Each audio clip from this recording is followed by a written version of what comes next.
Futbolni ko'rdilaringmi 17 yoshlarning Osiyo chempionatini? Kim ko'rdi, qo'lini ko'tarsin. Oho, butun sinf ko'rdi-ku. Tushiringlar qo'llaringni. Hamma tushirsin. Hamma tushirsin, men sizlarga zo'r narsa aytib beraman. Bu Shimoliy Koreya.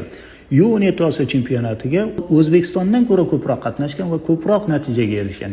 2 marta oltin, 2 marta kumush, 2 marta 4-o'rin. Lekin xalqining aksariyati qashshoq og'ir sharoitda yashaydi. 21-asrda yerni omoch bilan haydaydi. Maktablari achinarli ahvolda. Mana ko'ring, sinfning o'rtasiga o'tin pechka qo'yilgan.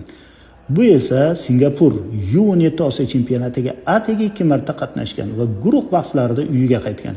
Lekin bu davlatning taraqqiyoti, farovonligi, ta'lim sifati yuqoriligiga butun dunyo havas qiladi. Maktabdagi sharoitni ko'ring. Bu davlat olimlar, professorlar, ixtirochilar yurti. Bundan nima xulosa chiqadi? Futbol xalqqa hech narsa bermaydi. Futbolni me'yorda o'ynang, sog'liqqa foyda, lekin uni tomosha qilib, uyqudan, darsdan voz kechmang. Mana sizlar kompyuter o'rganyapsizlar, ota-onangizga rahmat, sharoit qilib bergani uchun buni oqlang. Futbolga o'xshagan behuda narsalarga vaqtingizni isrof qilmang. Kelajakda yetuk mutaxassis bo'ling.